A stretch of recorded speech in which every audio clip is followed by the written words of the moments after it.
Nah, Bu Irni udah siap? Oke, siap Pak Leo. Silahkan. Oke. Kita mulai. Selamat pagi Bapak Ibu sekalian. Terima kasih sudah hadir untuk mengikuti kegiatan hari ini, yaitu webinar perancangan proposal PKM. PKM di sini adalah program kreativitas mahasiswa. Karena kemarin ada yang bertanya PKM-nya PKM Simlitapmas atau PKM mahasiswa gitu. Jadi ini PKM untuk program kreativitas mahasiswa tahun 2021 gitu. Nah, acara ini diselenggarakan oleh Edu Research. Jadi saya kenalkan diri dulu. Saya adalah Kepala Edu Research. Kegiatannya antara lain mengadakan seminar, pelatihan, workshop, dan lain sebagainya. Dan kita juga menyediakan program membership. Ya, membership ini nantinya ada banyak benefit. Salah satunya adalah dapat diskon setengah harga untuk setiap kegiatan berbayar seperti ini. Dan juga free sertifikat untuk kegiatan yang memang gratis tapi berbayar untuk sertifikat. Di sini ada cukup banyak member yang ikutan, ada Pak Dr. Sujono, ada Pak Adnan Sembiring, ada Ibu Dr. Amalia, Bu Dr. Gigi Susana, dan lain sebagainya. Ada cukup banyak yang ada di sini, dan mereka dapat benefit setengah harga. Dan juga dapat benefit lain seperti pendampingan untuk pengerjaan tesis ataupun pengerjaan artikel ilmiah. Gitu. Nah, untuk hari ini kita selenggarakan webinar perancangan proposal PKM dengan menghadirkan narasumber Ibu Irnin Agustina Dwi Astuti. Ini mohon maaf Ibu, saya lupa minta CV-nya. Saya lupa minta CV-nya. Tapi sedikit banyak saya kenal lah sama Bu Irnin ya. Bu Irnin ini rekan kerja saya di Unindra. Kalau saya mengajar di prodi pendidikan matematika, Bu Irnin di pendidikan fisika. Ya masih satu frekuensi lah, kira-kira begitu. Dan Bu Irnin juga saat ini menjabat sebagai managing editor di jurnal yang kami kelola, Formatif, jurnal ilmiah pendidikan MIPA, yang saat ini berstatus Sinta 2. Ya. Juga jadi editor in chief ya Bu Irnin ya, di jurnal lain, di bidang pendidikan fisika ya, kalau nggak salah ya. Ya, intinya saya dengan Bu Irnin cukup banyak berkecimpung di bidang pengelolaan jurnal, dan Bu Irnin ini sangat berpengalaman untuk mendampingi mahasiswa yang ingin mengerjakan atau menyelesaikan proyek PKM. Bu Irnin ini juga berpengalaman saat jadi mahasiswa untuk mendapatkan hibah-hibah PKM. S1-nya di UAD ya Bu Irnin ya? Iya, Pak Leo di UAD. S1 di UAD, S2-nya di UAD. Nah, S3-nya sedang dipikirkan apakah mau di Indonesia atau mau di luar negeri gitu ya. Ya, mudah-mudahan nanti yang terbaik dan segera lulus untuk dokter. Oke, saya pikir itu.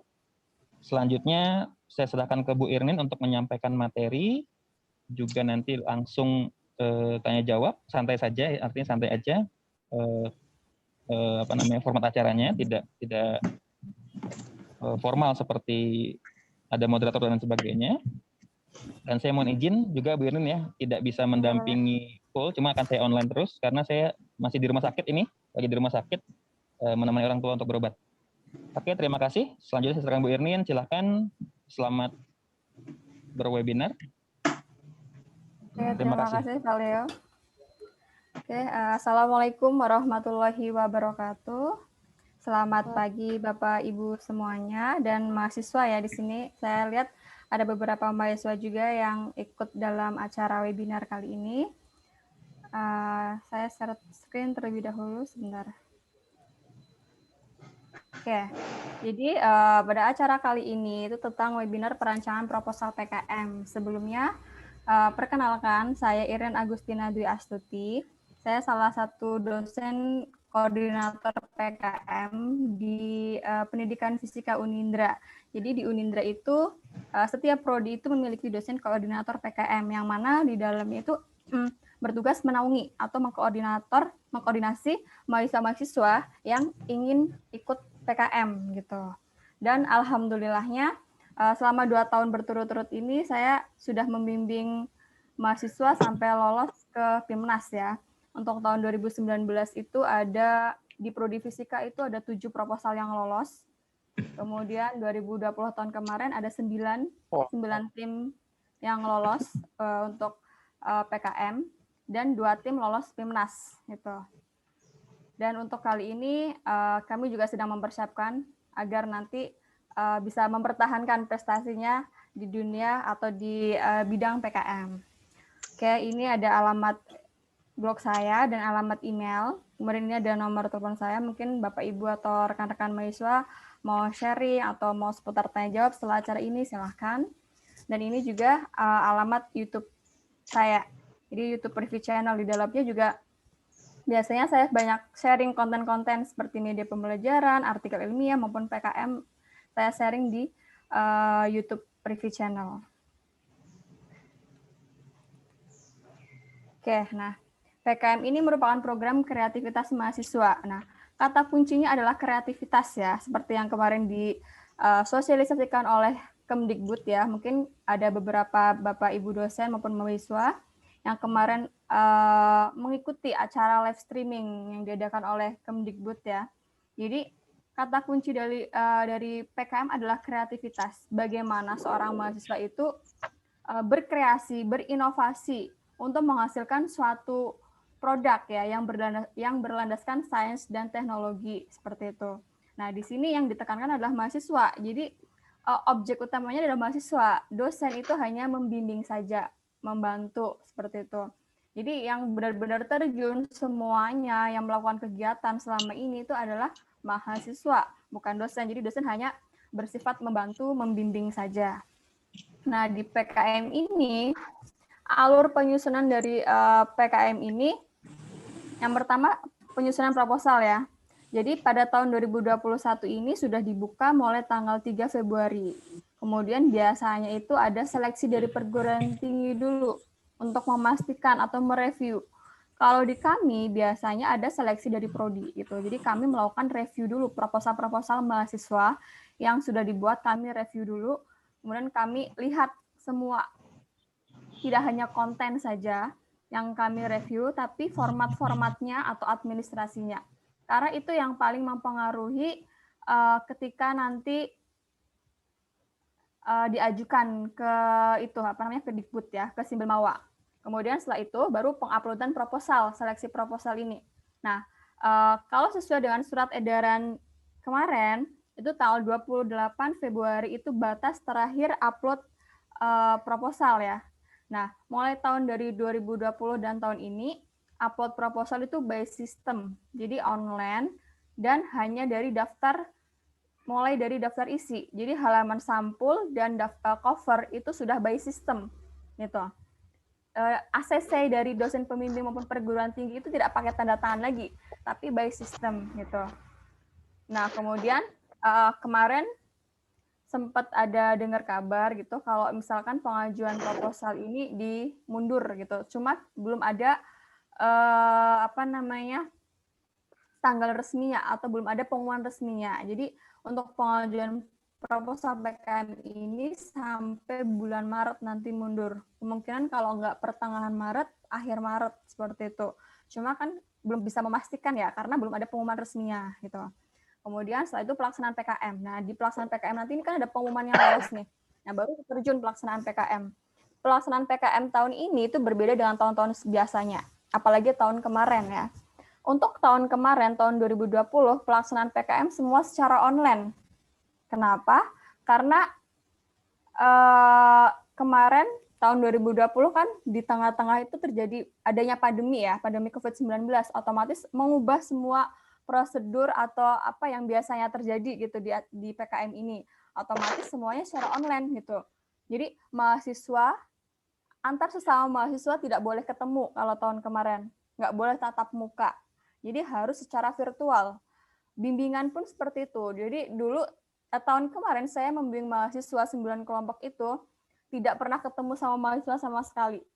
Karena posisinya kan sedang COVID yang lagi tinggi-tingginya gitu kan. Jadi semua secara online. Baik itu konsultasi lewat WA, Zoom, ataupun Google Meet, semua secara online. Kemudian produk-produk yang mereka buat itu juga virtual semuanya. Tidak boleh ada fisik gitu ya. Jadi semua secara virtual dalam bentuk desain animasi seperti itu. Karena ya itu kita nggak tahu ya kalau di tengah-tengah tuh tiba-tiba ada pandemi COVID-19 itu, makanya mengubah semua kegiatan PKM gitu. Dari yang biasanya 5 bulan, jarak waktunya lama, kemarin hanya 3 bulan saja. Pengumuman Agustus, kemudian awal Oktober Monef, kemudian akhir Oktober itu pengumuman PIMNAS, kemudian Desember itu baru PIMNAS, seperti itu. Jadi memang benar-benar berbeda gitu. Dan tahun ini apa saja yang berbeda, nanti akan saya jelaskan perbedaannya.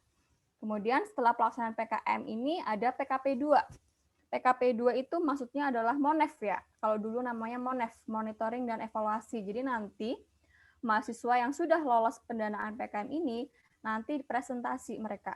Di situ tanya jawab, ada jurinya nanti. Kemudian setelah itu kita tunggu ada pengumuman dari PIMNAS. PIMNAS itu adalah Pekan Ilmiah Mahasiswa Nasional yang mana puncak dari PKM. Nanti diseleksi lagi. Kemudian di PIMNAS itu nanti presentasi lagi gitu dan diseleksi lagi di situ untuk diambil juara di masing-masing bidang.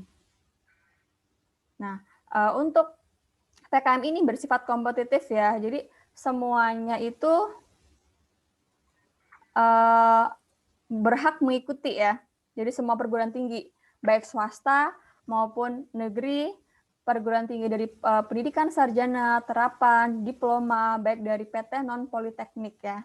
Kemudian pelaksanaannya setiap tahun untuk PKM pasti selalu ada. Cuma ini karena mundur ya, mungkin karena adanya pandemi jadi pelaksanaannya mundur. Biasanya itu pembukaan itu bulan-bulan Oktober, November gitu. Kemudian pengumumannya bulan ini, bulan Februari, Maret biasanya udah pengumuman Maret lah.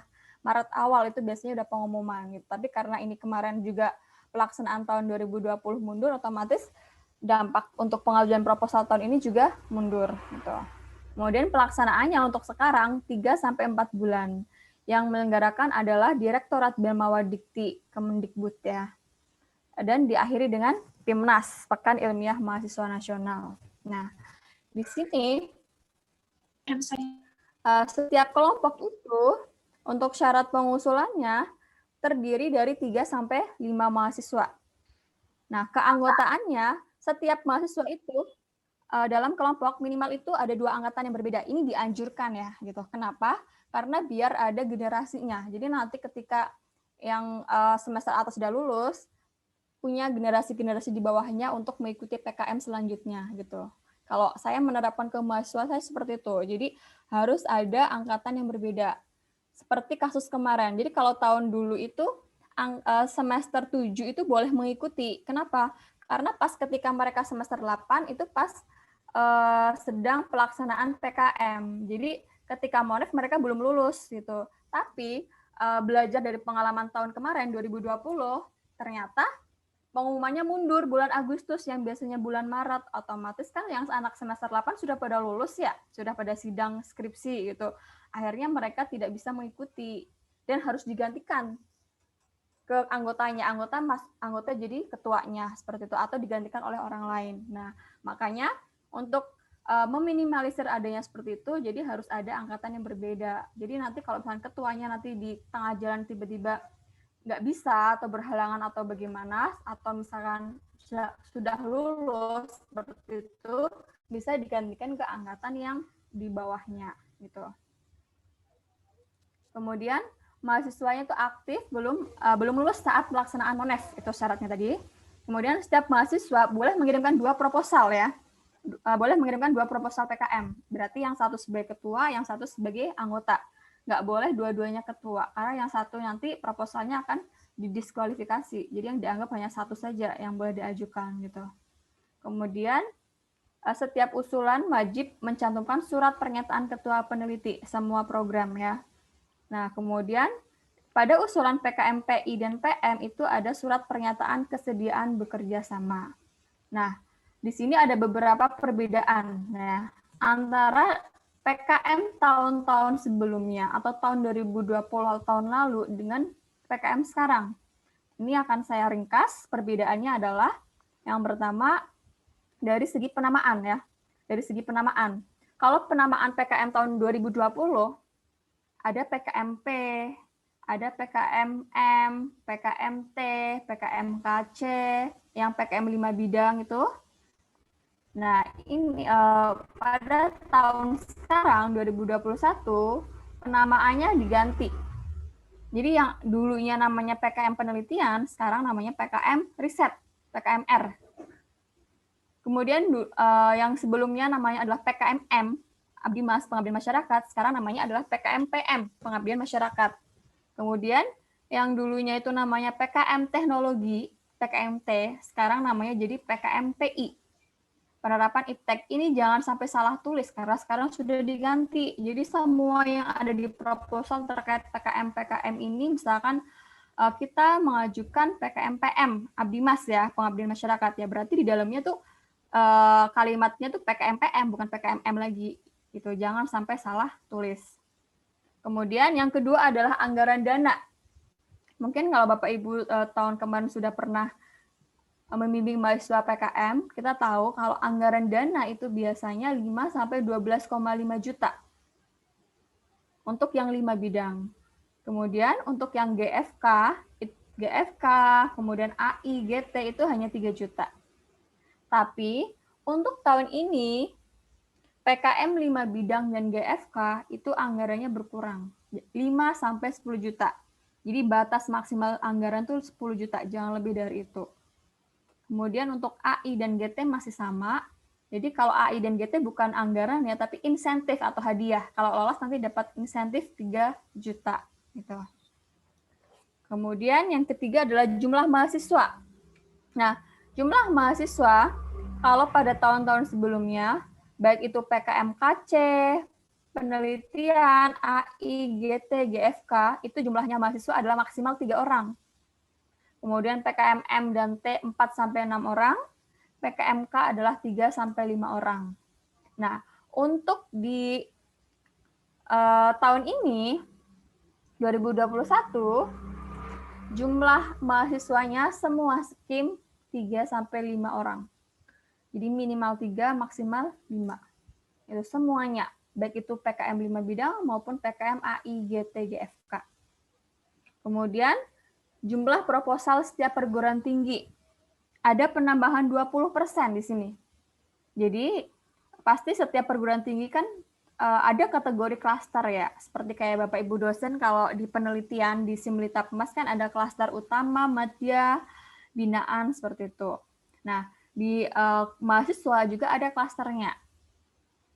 Ada klaster 1, 2, 3, 4. Kebetulan kalau di Unindra itu masih klaster 4. Nah, kalau yang biasanya tahun-tahun sebelumnya hanya bisa mengajukan 100 proposal untuk 5 bidang, kemudian AI, GT, dan GFK 15, untuk tahun ini ada penambahan 20% setiap klaster, setiap bidangnya. Berarti maksimal 120 proposal yang diusulkan. Gitu. Jatah mengajukannya gitu, setiap perguruan tinggi. Kemudian selanjutnya format surat pernyataan ketua. Kalau tahun sebelumnya itu formatnya surat pernyataan harus disertai KOP ya, ada KOP surat fakultas, kemudian ditandatangani dosen pendamping, ditandatangani kaprodi atau dekan. Tapi untuk tahun ini, karena tahun ini masih dalam masa pandemi, jadi tidak ada KOP surat, cukup tanda tangan mahasiswa ketuanya saja. Tanda tangan ketua bermaterai gitu. Karena mungkin ini juga sudah dipikirkan oleh Kemdikbud ya, karena sekarang masih dalam masa pandemi agar tidak memberatkan mahasiswa tidak bolak-balik ke kampus minta tanda tangan gitu. Jadi surat pernyataan ketuanya itu hanya ketua mahasiswa saja, ketuanya saja gitu. Kemudian bagian jadwal kegiatan di bab 4 nanti. Itu akan ada bagian ditambahkan kolomnya. Nanti akan saya lihatkan ya. Tuh. Kemudian kegiatan pelaksanaan PKM yang biasanya 3 sampai 5 bulan, untuk tahun ini 3 sampai 4 bulan, jadi maksimal 4 bulan. Kemudian untuk PKM GFK. PKM GFK tahun sebelumnya kita harus membuat video dulu, baru kita upload di YouTube, linknya itu kita masukkan, kita daftarkan untuk PKM gitu. Tapi untuk tahun ini PKM GFK membuat proposalnya dulu. Sama seperti PKM 5 bidang.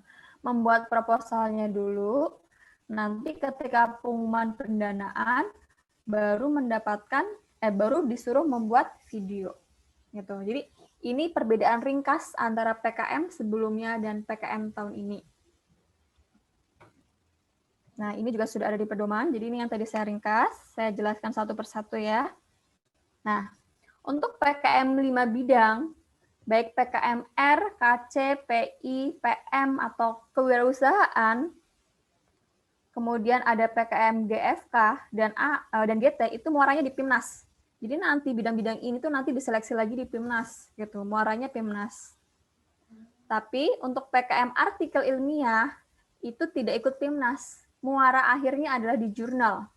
Baik jurnal maupun proceeding. Jadi harus terbit di jurnal maupun proceeding. Nah, ini puncak dari segala kegiatan PKM itu adalah PIMNAS. Ini nanti syarat untuk ikut PIMNAS itu ada bobotnya. Nah, di sini berdasarkan apa yang PIMNAS itu? Berdasarkan nilai MONEF, nilai proposalnya, jadi nilai proposal di awal itu, dan nilai laporan kemajuan. Kemudian kalau untuk PKM GT, untuk lolos ke PIMNAS dilihat dari nilai artikelnya, karena nanti luarannya adalah membuat artikel PKM GT. Kemudian untuk GFK, untuk nanti dapat lolos ke PIMNAS dilihat dari nilai proposal dan videonya. Gitu. Nah, yang pertama adalah PKM riset. Ya. Jadi, riset itu ada 2 nanti. Jadi, ketika mengisi di akun itu, kita harus tahu riset kita termasuk apa. Riset eksakta atau sosial humaniora. Ini jangan sampai salah kamar ya. Jadi ada PKM RE, riset eksakta, dan PKM riset sosial humaniora. Bedanya apa? Nah ini kita lihat objek kajiannya. Untuk PKM riset eksakta, objeknya adalah seperti fenomena ilmiah gitu ya. Berarti fenomena ilmiah. Gitu. Di sini ada fisika, kimia, biologi, kemudian contohnya kedokteran, kesehatan, matematika, astronomi itu masuk ke riset eksakta. Kemudian kalau riset sosial humaniora atau RSH, itu yang hubungannya dengan manusia, hubungannya dengan politik, ekonomi, itu maksudnya ke riset sosial humaniora. Nah, biasanya di PKM riset sendiri ini banyak sekali yang salah kamar gitu. Salah kamarnya kenapa? Contohnya seperti ini. Misalkan ya, judul penelitiannya adalah pengaruh media pembelajaran fisika terhadap hasil belajar siswa. Objeknya siapa? Siswa, ya kan? Siswa adalah manusia kan? Berarti masuknya ke riset sosial humaniora. Bukan eksakta. Lah itu kan ada fisikanya, berarti masuk ke eksakta dong. Bukan, kita lihat objeknya. Objeknya adalah manusia, yang kita teliti manusia kan. Bagaimana hasil belajarnya, bagaimana minat belajarnya. Berarti masuknya ke PKM sosial humaniora gitu. RSH. Tapi kalau misalkan kita pengen mengetahui bagaimana sih kandungan dari buah ini gitu ya. Misalkan kandungan dari buah blueberry terhadap penyakit ini. Gitu. Nah, berarti kan dia masuk ke tumbuh-tumbuhan ya, biologi. Berarti PKM RE, riset eksakta. Nah, ini yang biasanya sering salah kamar. Wah, saya dari matematika gitu kan. Karena ngajarnya matematika, berarti masuknya ke eksakta ya? Bukan. Kita lihat dulu topik penelitiannya tentang apa, objeknya apa gitu. Itu ya. Jadi jangan sampai salah kamar di riset di PKMR ini. Kemudian karena sekarang masih dalam pandemi, jadi di sini pelaksanaan PKMR itu blended ya. Blended ini maksudnya adalah kombinasi antara kegiatan melalui 4 unsur, yaitu bisa virtual, digital, online, atau langsung terjun ke lapangan, tapi tetap dengan memperhatikan protokol kesehatan seperti itu. Nah, di sini ini contohnya unsur dari pengumpulan data-data riset itu. Jadi kalau virtual itu kita menggunakan software ya, software komputer. Atau misalkan online ya, kita menggunakan internet, atau misalkan kita survei penyebaran, itu kan online ya, pakai Google Form. Digital, kita menggunakan smartphone ataupun sistem perangkat lunak komputer gitu, atau mau langsung riset lapangan itu juga boleh, asalkan sesuai dengan protokol kesehatan. Jadi untuk PKM tahun ini pelaksanaannya sudah boleh langsung terjun ke lapangan, tapi tetap dengan memakai protokol kesehatan. Mahasiswa boleh ketemu antar sama mahasiswa. Mahasiswa sudah boleh bertemu dengan dosen untuk yang tahun ini. Tapi masih blended gitu ya. Jadi jangan intensitas ketemunya jangan terlalu sering gitu. Mungkin bisa sekali-kali rapat dengan menggunakan virtual seperti itu. Nah, di PKM Riset ini dalam menyusun proposalnya ada daftar isi, pendahuluan, tinjauan pustaka, metode penelitian, biaya dan jadwal kegiatan, daftar pustaka, dan lampiran. Nah, lampirannya ini sudah ada format-formatnya di panduan. Nanti akan saya share juga ya contohnya. Jadi kita harus mengikuti panduan-panduannya, format itu ya. Gitu.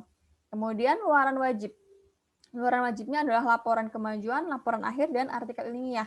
Jadi kalau ada kalimat luaran wajib, berarti itu yang harus tertulis di bab 1 nanti. Di bab 1 itu pendahuluan. Berarti ditulis latar belakang masalahnya itu apa. Tulis di situ. Kemudian tujuannya, tujuan dari penelitiannya itu mau apa, manfaatnya apa, luarannya apa, itu masuk di bab 1, di pendahuluan. Kemudian yang bab kedua, tinjauan pustaka, kajian teori. Kajian teori tidak usah terlalu banyak, intinya saja dari penelitian itu. Contohnya, misalkan kita ingin mengukur permeabilitas magnet ya, gitu. Apakah pasir itu mengandung permeabilitas magnet? Berarti masukkanlah teori tentang permeabilitas magnet, gitu. Kemudian bab 3, metode penelitian. Nah, ini disesuaikan ya. Metode penelitian disesuaikan dengan jenis penelitiannya. Nah, untuk biaya dan jadwal kegiatan sudah ada formatnya di buku panduan atau nanti akan saya share. Nah, formatnya mengikuti format yang sudah ada. Kemudian yang kedua adalah PKM Karsa Cipta. Nah, Karsa Cipta itu menciptakan suatu produk atau prototipe ya. Intinya produk ini itu hanya dibuat dan dia berfungsi gitu. Tapi kita tidak meneliti dalam tentang produk itu. Itu Karsa Cipta. Itu hanya menghasilkan produk fungsionalnya saja. Kita tidak mengkaitkan bagaimana analisisnya, bagaimana distribusinya, enggak. Hanya membuat suatu produk. Nah, yang namanya Karsa Cipta di sini tidak harus baru ya. Wah, yang belum ada apa ya? Tapi kita bisa inovasikan produk yang sudah ada, kita inovasikan biar berbeda dengan yang sebelumnya. Gitu. Contohnya misalkan membuat alat detak jantung gitu ya. Kan kalau di biologi sudah ada ya, di kedokteran itu apa sih namanya, saya juga lupa itu kan berat ya alatnya, dibawa-bawa kemana-mana. Kemudian ada yang menciptakan dengan menggunakan ini apa namanya, jam tangan gitu ya, alat detak jantung dan menggunakan jam tangan gitu. Kemudian diinovasikan lagi dengan menggunakan jam tangan berbasis smartphone. Jadi selain jam tangan, kita juga bisa mengakses di HP. Nah gitu ya. Jadi tidak harus yang baru, tapi bisa kita modifikasi lagi, bisa kita inovasikan lagi itu. Itu Karsa Cipta. Nah, di Karsa Cipta ini, di bab 1 pendahuluan, berisi apa? Berisi latar belakang masalahnya. Masalahnya ditulis di situ, solusinya kira-kira bagaimana, dan diceritakan produk yang mau dibuat. Gitu. Contohnya misalkan sekarang ini produk untuk deteksi denyut jantung itu kan berat kalau dibawa kemana-mana, harganya pun mahal gitu kan. Solusinya kita akan membuat gelang digital berbasis smartphone untuk mendeteksi denyut jantung. Contohnya seperti itu. Nah, di pendahuluan sama ya, ada tujuan penelitian, tujuan PKM, kemudian manfaatnya apa, dan luaran. Luaran ini harus tertulis semuanya, keempat-empatnya, di dalam bab 1. Luaran PKMKC ini adalah laporan kemajuan, laporan akhir, produk jam tangan digital, misalkan seperti itu kalau produknya namanya jam tangan tadi ya, dan artikel ilmiah. Di bab 2 tinjauan pustaka. Nggak usah banyak, cukup 1 lembar, 2 lembar, cukup 1 halaman atau 2 halaman. Nah, di tinjauan pustaka ini yang langsung berkaitan dengan itu. Contohnya tadi kan saya membuat jam tangan digital ya, untuk mengetahui detak jantung. Berarti kita di situ bisa menggunakan Arduino kalau di fisika ya gitu untuk membuat sensornya. Dan yaitu detak jantung, tentang jantung gitu. Kemudian tahap pelaksanaan. Ini bukan metode penelitian ya. Jadi tahap pelaksanaan itu alurnya. Alur dalam pelaksanaan PKM itu mulai dari persiapannya bagaimana, kemudian perancangan desain, misalkan pembuatan alatnya, uji coba, evaluasi seperti itu. Dan harus digambarkan ada flowchart-nya. Lebih bagus kalau ditambahkan flowchart. Flowchart itu seperti diagram alurnya ya gitu dalam sebuah diagram. Kemudian di bab 4 itu ada biaya dan jadwal kegiatan. Itu sesuai format juga. Dan di lampiran ini sama seperti sebelumnya, tapi ada tambahan di lampiran kelima di PKMKC. Lampiran kelima adalah gambaran teknologi yang akan diterap kembangkan. Nah, di sini digambarkan ya. Contohnya saya ingin membuat jam tangan digital tadi, berarti digambarkan di situ kira desainnya lah, maksudnya desainnya. Desain jam tangan yang mau dibuat seperti apa, kemudian dideskripsikan ya. Deskripsinya berupa apa? Boleh berupa suatu kalimat dalam paragraf yang menjelaskan alat itu, atau boleh juga seperti alur kerja dari alat itu. Gitu. Nanti akan saya contohkan juga contohnya ya. Kemudian yang ketiga adalah PKMPI, penerapan iptek. Nah, beda dengan KC, gitu ya. PKMPI ini, jadi bagaimana mahasiswa itu memberikan solusi, gitu ya, memberikan solusi ketepatan yang diberikan ke mitra. Jadi PKM penerapan iptek itu ada mitranya. Mitranya apa? Masyarakat produktif. Contohnya, ingin membuat sepatu diet, gitu kan. Nah, ini saya mau kerjasama dengan pabrik, misalkan New Era gitu. Nah, itu kan masyarakat produktif, boleh. Atau pembuat sepatu yang paling banyak kan di daerah Bandung, yaitu daerah Bandung lah, pembuat sepatu apa gitu kan, UMKM itu boleh di situ gitu.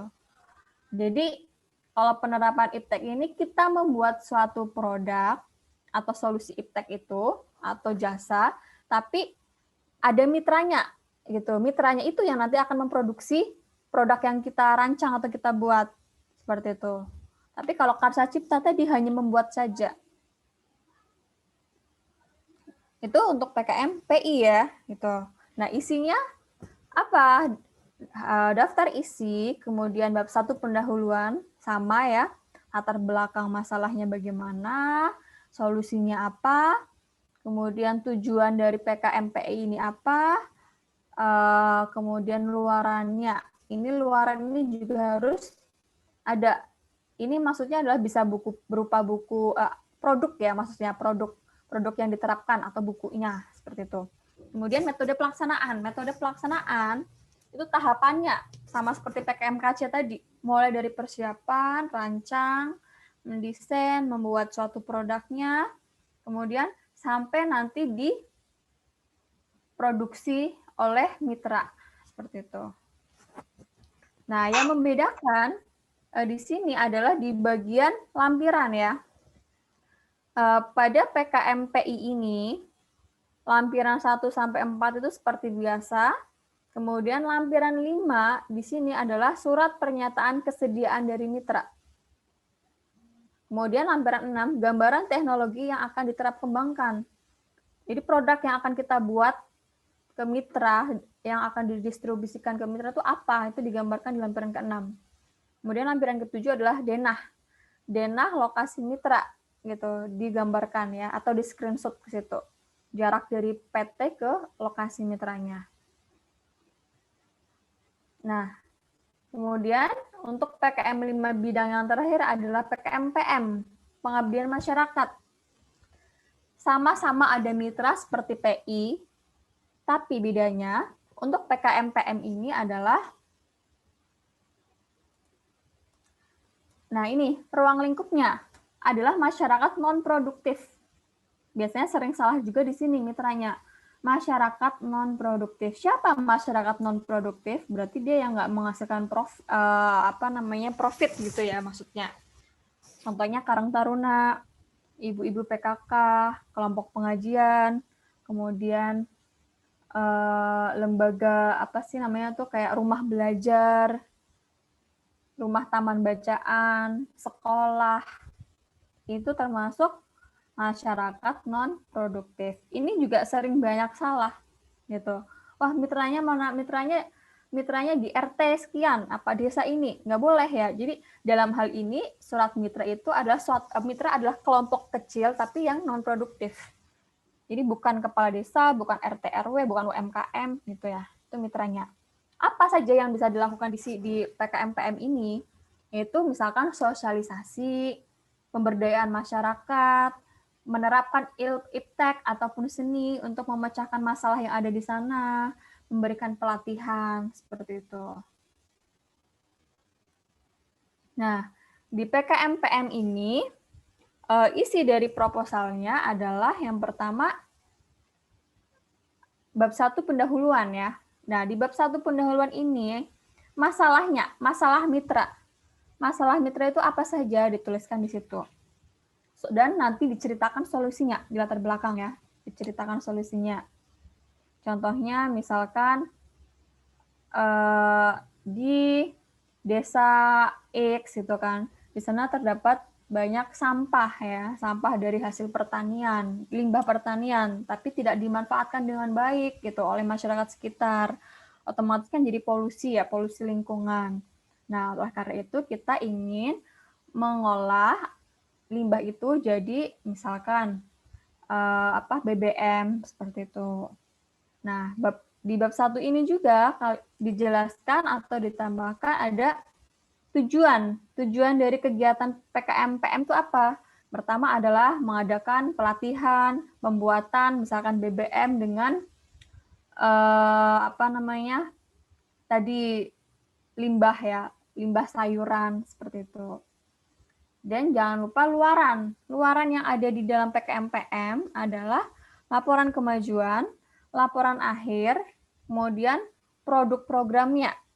Nah, itu bisa berupa produknya dan bukunya, buku pedoman. Contohnya tadi, misalkan membuat BBM dari limbah sayur-sayuran gitu ya.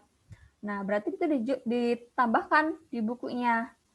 Itu buku panduan pembuatan atau pengolahan BBM dari limbah sayur-sayuran.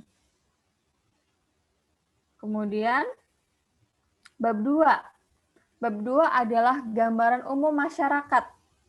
Di situ benar-benar dijelaskan secara detail mitranya. Misalkan ya, mitranya adalah kelompok Karang Taruna tadi di desa X gitu. Kelompok Taruna X terletak di desa bla bla bla bla gitu kan. Jelaskan situasi desanya di sana gitu, keadaan di sana, kegiatan kelompok Taruna itu di sana sepi gitu, tidak aktif lagi gitu. Karena apa? Bla bla bla bla dijelasin. Kemudian bisa dijelaskan juga lingkungan, kondisi lingkungan geografis fisik di sana. Misalkan di desa tersebut itu mata pencahariannya itu sebagian adalah berkebun gitu ya, atau bertani. Nah, di sana rata-rata petaninya itu adalah petani sayuran gitu. Nah, di sana banyak sekali limbah sayur-sayuran yang tidak dimanfaatkan, akhirnya menjadikan polusi. Nah, boleh diceritakan keadaan lingkungannya gitu. Kemudian di bab 3 adalah metode pelaksanaan. Untuk metode pelaksanaan ini dijelaskan juga dari awal sampai akhir pelaksanaan PKM. Mulai dari persiapan, koordinasinya bagaimana, kemudian pelaksanaan abdimasnya, misalkan mau sosialisasi atau mengadakan pelatihan, sampai akhir adalah monitoring dan evaluasi. Kemudian di bab 4, biaya dan jadwal kegiatan ya, disesuaikan dengan format dan anggaran dana. Nah, di lampirannya ini, lampiran 1 sampai 4 masih sama. Kemudian lampiran kelima adalah surat pernyataan kesediaan dari mitra. Untuk tahun ini, surat pernyataan kesediaan dari mitra boleh cukup hanya tanda tangan pimpinan saja, pimpinan mitra. Misalkan mitranya adalah Karang Taruna, berarti yang tanda tangan surat pernyataan itu adalah Ketua Karang Taruna. Oh, Bu, gimana kalau misalkan di sana nggak punya cap gitu ya, atau misalkan nggak punya logo karena Karang Tarunanya baru gitu, nggak apa-apa, cukup tanda tangan saja. Gitu. Kemudian denah detail lokasi mitra. Denah detail lokasi mitra itu digambarkan ya atau screenshot pakai Google Map. Jarak dari PT ke mitranya. Seperti kita pengabdian masyarakat yang di dosen itu ya, itu screenshot Google Map-nya. Kemudian, oh iya ada satu lagi yang terakhir PKM 5 bidang, yaitu PKMK, kewirausahaan ya. Jadi di PKMK ini bagaimana menciptakan kreativitas usaha yang dijalankan oleh mahasiswa. Nah, apa sih itu kreativitasnya? Boleh berupa produk barang ataupun jasa. Jadi tidak harus barang atau makanan, kebanyakan makanan, semua itu kan tidak harus gitu. Boleh dalam bentuk jasa, tergantung kemampuan dari mahasiswanya. Contohnya di fisika, mereka kan untuk masalah tentang membuat apa namanya kayak makanan mengandung apa gitu atau makanan dari apa kan kurang gitu, tapi mereka bisa membuat suatu apa namanya seperti jasa gitu ya. Jasa apa? Jasa misalkan belajar mandiri gitu, aplikasi untuk bimbel belajar fisika secara mandiri misalkan, itu boleh gitu. Atau membuat suatu produk gitu, produknya misalkan membuat sandal anti basah, kalau kena hujan jadi nggak basah, itu kan bisa. Itu berarti barang gitu. Jadi yang namanya PKMK nggak harus semuanya berbasis makanan terus gitu. Banyak variasinya. Nah, di PKMK ini isi proposalnya yang pertama adalah pendahuluan. Pendahuluan ini tulislah latar belakangnya di situ dan cari solusinya. Nah, contohnya seperti ini. Kemarin pada saat Timnas itu yang menang itu dari UNS atau mana ya untuk yang PKMK itu. Jadi mereka itu membuat lipstick dari buah naga gitu. Dari kulit buah naga lipstiknya. Nah, saya sempat mengikuti presentasinya. Jadi masalahnya dari mereka itu kan kebanyakan buah naga itu mubazir dibuang dan nggak ada manfaatnya. Kenapa nggak kita manfaatkan, dibuatkan suatu produk yang bisa menguntungkan dan digunakan oleh banyak orang dan produknya itu mengandung manfaat bagi orang yang menggunakan. Contohnya ada vitaminnya lah kan, kalau buah naga itu mengandung vitamin gitu. Itu latar belakangnya. Solusinya apa? Dibuatlah suatu lipstick gitu, lipstick dengan dari bahan kulit buah naga. Kemudian, jadi kan nggak harus makanan gitu, yang namanya produk itu. Kemudian di bab 2, gambaran umum rencana usaha. Nah, di situ ditulis bisa dalam bentuk desain. Desain dari apa namanya usaha yang akan dibuat. Bisa dalam bentuk seperti usaha 1 tahun ke depannya. Rencananya mau seperti apa, cash flow-nya mau seperti apa, ditulis di situ. Gitu ya, di gambaran umum rencana usaha. Kemudian di bab 3, metode pelaksanaan. Nah, metode pelaksanaan ini bisa ditulis dari dalam pembuatan produknya, alat dan bahan, ketika membuat produk itu apa saja sampai ke produksi. Kemudian, bab 4, biaya dan jadwal kegiatan masih sama ya, seperti biasanya. Lampirannya juga hanya lampiran 1 sampai 4, sama seperti biasanya. Nah, di sini, di PKMK ini, luarannya adalah luarannya laporan kemajuan, laporan akhir, produknya yang dibuat itu, dan artikel ilmiah. Kemudian PKMAI. PKMAI adalah artikel ilmiah, bagaimana mengembangkan minat dan kemampuan mahasiswa dalam menulis di sini. Kata kuncinya adalah menulis kalau di artikel ilmiah. Nah, PKM artikel ilmiah ini sudah dilaksanakan sebelumnya penelitiannya. Bukan mau pelaksanaan, tapi sudah dilaksanakan sebelumnya. Misalkan, kita pernah membimbing mahasiswa melakukan penelitian di mata kuliah X gitu kan. Boleh itu dijadikan suatu penelitian, kemudian mahasiswa suruh menulis artikel diajukan PKMAI gitu.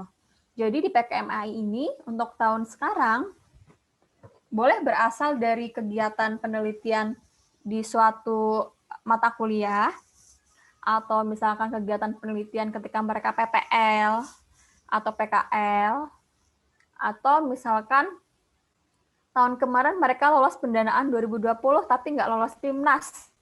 Mereka buat suatu artikel, boleh diikutkan lagi ke sini. Kalau tahun-tahun sebelumnya nggak boleh, tapi untuk tahun ini boleh. Gitu. Jadi para PKM yang tahun dulu nggak lolos PIMNAS, boleh mengikuti lagi dengan judul yang sama atau diperbarui untuk dimasukkan ke PKMAI untuk tahun ini. Gitu. Nah, di PKMAI ini sudah ada formatnya ya, di buku panduan seperti ini. Sudah ada formatnya, seperti biasa kalau kita menulis paper ya atau artikel, ada judul, kemudian nama penulis, corresponding author, abstrak, kemudian nanti di dalamnya ada isi artikelnya. Nah, sistematikanya itu ada di lampiran, ada di buku panduan. Nah, setelah artikel ilmiah ini nanti ada lampirannya. Lampirannya adalah ada biodata, kemudian surat keterangan kontribusi, maksudnya adalah job desk dari masing-masing mahasiswa, surat pernyataan ketua tim, dan surat pernyataan sumber tulisan. Nah, surat pernyataan sumber tulisan itu ada formatnya, nanti tinggal di-copy saja di buku pedoman. Gitu. Kemudian selanjutnya adalah PKM GT ya, gagasan tertulis. Yang namanya gagasan adalah berupa suatu ide. Apa sih idenya? Tapi di sini idenya itu belum dilaksanakan nanti. Jadi hanya suatu ide saja. Nah, idenya ini harus realistik ya, secara real gitu. Jangan sampai idenya itu bagus banget, canggih, tapi kedepannya nggak bisa direalisasikan gitu. Nah, jadi kata kunci di PKMGT ini adalah idenya itu harus realistik dan bermanfaat dan bisa diterapkan atau diimplementasikan 2-3 tahun ke depan. Jadi hanya suatu gagasan atau ide saja memang nulisnya, tapi gagasan itu bisa diimplementasikan suatu saat nanti, bisa diterapkan, bisa dibuat seperti itu. Nah, di PKM GT ini ada daftar isi di proposalnya nanti, kemudian pendahuluan. Pendahuluan itu menuliskan tentang latar belakangnya ya. Masalahnya apa? Nah, kemudian ada gagasan. Gagasan adalah solusinya tadi, idenya tadi. Tulislah di situ gagasannya. Nah, di gagasan itu, untuk melengkapinya atau lebih baik itu, ditambahkan suatu desain atau gambar di gagasannya. Misalkan contoh PK adalah energi dari magnet gitu ya. Energi magnet sebagai energi masa depan tanpa listrik contohnya gitu. Nah, berarti di gagasan itu jelaskan tentang konsep energinya itu seperti apa. Kalau perlu digambarkan nanti rancangan alatnya yang suatu saat nanti bisa dilaksanakan atau dibuat gitu. kemudian kesimpulan dan daftar pustaka, lampiran. Nah, ini lampirannya masih sama seperti biasanya. Lampiran ketua, anggota, dosen, kemudian susunan organisasi tim, dan surat pernyataan ketua tim. Nah, karena GT ini merupakan mendapatkan insentif 3 juta, jadi tidak usah ada anggaran dana, nggak ada, karena 3 juta itu. Nah, luarannya adalah artikel ilmiah tadi. Jadi nanti ketika lolos, mahasiswa membuat artikel ilmiah untuk keluarannya. Kemudian, selanjutnya adalah PKM GFK. Gagasan futuristik konstruktif. Nah, PKM GFK ini mengacu pada 17 tujuan pembangunan berkelanjutan atau SDGs. Bapak, Ibu, atau mahasiswa nanti bisa baca di panduan apa saja sih 17 pembangunan itu, SDGs itu ada banyak ya. Seperti kemiskinan, lingkungan, kesehatan, pendidikan, seperti itu. Nah, bedanya kalau tahun lalu mahasiswa membuat video dulu, baru diunggah ke akun Simbel Mawa untuk dinilai. Kalau tahun ini, jadi baru kali ini PKM GFK itu membuat proposal sama seperti PKM 5 bidang. Membuat proposal terlebih dahulu. Nah, proposalnya apa isinya? Yaitu yang pertama adalah pendahuluan. Nah, di situ dijelaskan latar belakang masalahnya ya. Kemudian skenario gagasan. Di skenario gagasan ini cerita dari gagasan ini. Nah, yang nanti mau dibuat video gitu. Kemudian bab 3 tahap pelaksanaan. Tahap pelaksanaan ini dijelaskan urutannya sampai ke finishing. Dari persiapan, membuat storyboard, terus kemudian mencari gambar-gambar atau membuat gambar, atau misalkan videonya mau terjun langsung, mengcapture video kegiatan gitu, boleh. Sampai editing, sampai finishing. Itu tahap pelaksanaannya. Kemudian biaya dan jadwal kegiatan sesuai anggaran 5-10 juta. Nah, di lampirannya ini untuk PKM GFK ada nomor 1 sampai nomor 4 itu sama seperti biasanya lampirannya. Kemudian lampiran 5 adalah gambaran kondisi futuristik konstruktif yang diinginkan. Nah, disajikan dalam bentuk naskah cerita, ada gambar atau diagram maksimal 3 halaman. Nah, di sini nanti ini ceritanya beda dengan skenario gagasan ya. Nah, di lampiran 5 itu kalau skenario kan hanya jalan ceritanya saja, nanti gagasannya yang akan dituliskan di video. Tapi kalau lampiran 5 itu mungkin seperti storyboard. Jadi di situ ditulis gambarnya apa nanti yang ditampilkan. Kemudian boleh dalam bentuk diagram ataupun gambar. Nah, luaran dari PKM GFK ini adalah video, nanti diunggah di YouTube. Laporan kemajuan dan laporan akhir. Nah, mungkin ada yang masih bingung bedanya GFK dengan GT. Jadi, gagasan tertulis itu idenya secara tertulis dalam bentuk artikel ilmiah tadi luarannya kan. Jadi gagasannya tertulis, itu diceritakan secara tertulis. Tapi kalau GFK, gagasannya ini ditampilkan dalam bentuk video. Bedanya di situ.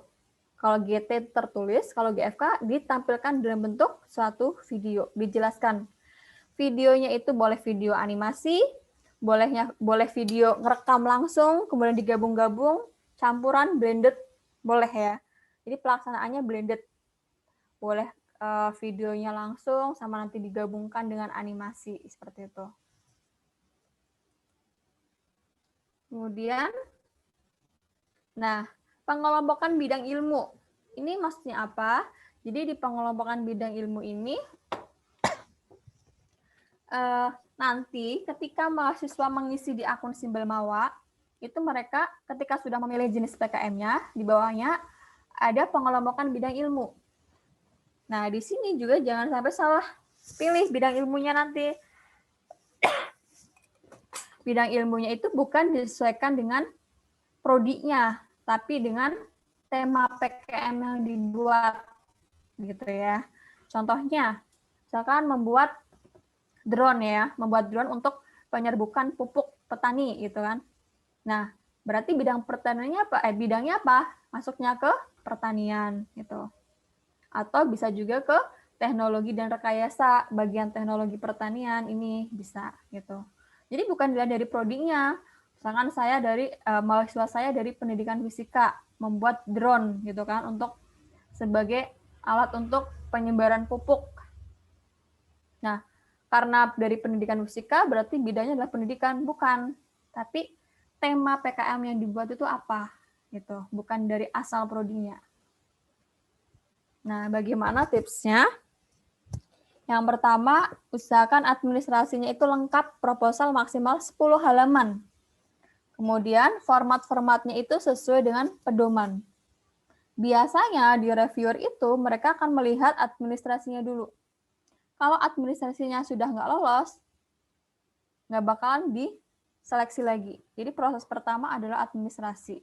Setelah itu baru mereka melihat konten dan judulnya. Jadi yang pertama bukan judul, wah judulnya bagus, bukan, tapi administrasi dulu.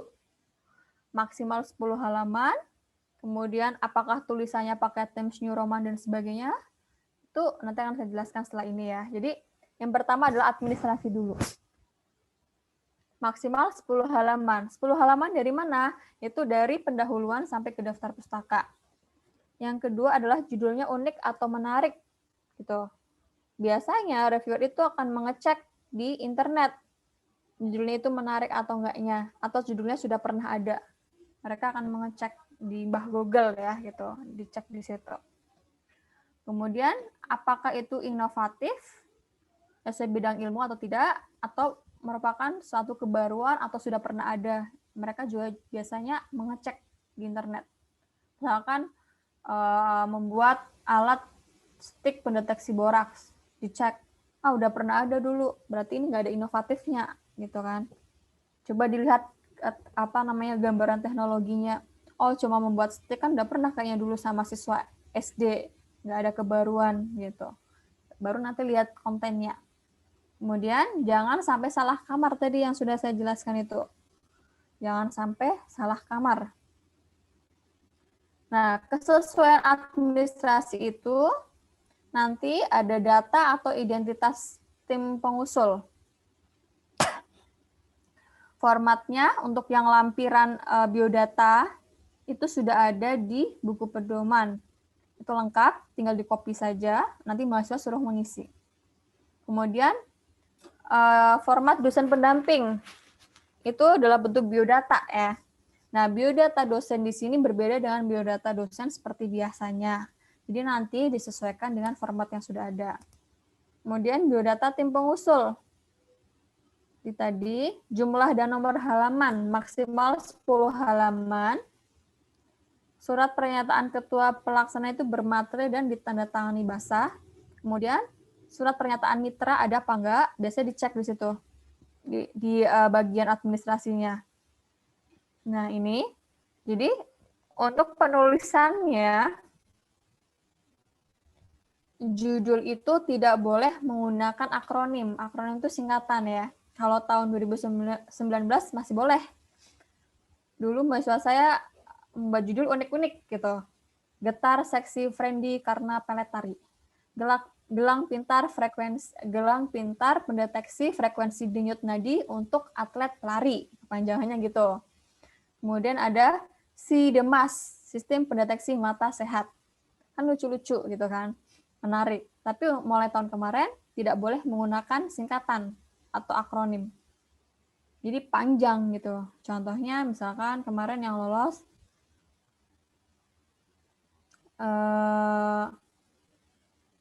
stick pendeteksi borak berbasis smartphone. Gitu. Kemudian misalkan apa ya itu saya lupa. Ini alat penyaring minyak ya, alat penyaring minyak dari kulit pisang seperti itu. Kemudian judul itu maksimal 20 kata, nggak boleh lebih dari 20 kata. Kemudian untuk isi itu maksimal adalah 10 halaman ya. 10 halaman itu dari pendahuluan sampai daftar pustaka. Daftar isi itu tidak dihitung. Nah, daftar isi itu terletak di sudut kanan bawah menggunakan huruf apa nih namanya Romawi ya. 1 I 2 seperti ini. Kemudian untuk isinya menggunakan angka Arab. Diletakkan di sudut kanan atas. Jadi mulai dari pendahuluan itu angka Arab, sudut kanan atas. Kemudian proposal ini ditulis dengan Times New Roman. Times New Roman ukuran 12, jarak spasinya adalah 1,15. Kemudian kertasnya A4, margin kiri 4, selain itu adalah 3 cm. Isi lampiran ataupun format-format di tabel atau di gambar, semuanya menggunakan Times New Roman 12. Nah, ini contoh formatnya ya. Contoh formatnya. Jadi format harus sesuai dengan buku panduan nanti dilihat. Jadi ini harus seperti ini kalimatnya. Tabelnya juga harus seperti ini. Kemudian format jadwal kegiatan. Nah, ini yang berbeda dengan tahun biasanya. Kalau tahun biasanya ini hanya terakhir di bulan 1, bulan kedua, bulan ketiga, atau bulan keempat. Tapi untuk tahun sekarang, di kolom terakhir ini, itu ada bagian person penanggung jawab. Ini maksudnya adalah mahasiswanya. Contohnya, misalkan kegiatannya, persiapan, membuat desain, merangkai alat. Nah, untuk persiapan, misalkan yang bertanggung jawab adalah Anton. Nah, itulah di sini nama mahasiswanya, Anton. Pada saat membuat desain, yang tanggung jawab adalah Sinta. Tulis Sinta. Nah, jangan lupa di jadwal kegiatan ini ditulis harus ada kalimat membuat laporan kemajuan, membuat laporan akhir, menulis artikel ilmiah sesuai dengan luaran ya. Jadi kalimat-kalimat luaran itu harus ada di jenis kegiatan di sini gitu. Kemudian, ya ini contoh untuk biodata ketua dan anggota. Formatnya seperti ini. Jangan pakai format yang lain ya, karena sudah disediakan di buku panduan. Jadi biodata ini nanti tanda tangan basah, baru di-scan. Nggak boleh tanda tangannya crop-cropan atau nggak boleh tanda tangannya itu tanda tangan digital. Kemudian ini tanda tangan dosen ya, biodata dosen maaf. Nah untuk biodata dosen formatnya sudah ada seperti ini, tinggal disesuaikan dan diisi. Jadi kebiasaan itu dosen itu nggak baca panduan yang ini biodatanya, jadi biodatanya yang dikirimkan ke mahasiswa biodata yang seperti penelitian Abdimah seperti itu, beda formatnya ya, bukan seperti itu, tapi biodatanya sudah ada formatnya. Ini lebih ringkas. Kemudian, nah ini adalah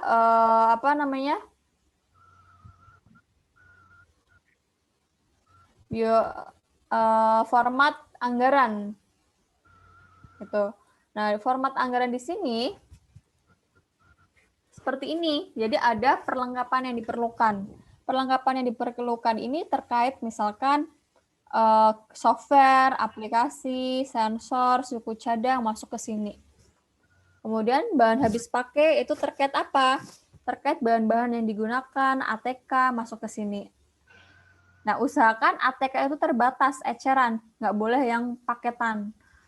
Misalkan kertas A4 itu maksimal hanya 2 rim. Buku ya disesuaikan dengan jumlah mahasiswanya, jangan buku 2 lusin, pulpen 2 lusin, itu nanti bakal dicoret oleh reviewer gitu ya. Jadi biasanya reviewer itu kenapa selalu memangkas, kenapa anggaran dana yang diperoleh mahasiswa itu sedikit? Nah karena dipangkas-pangkas oleh reviewer itu pada saat menilai.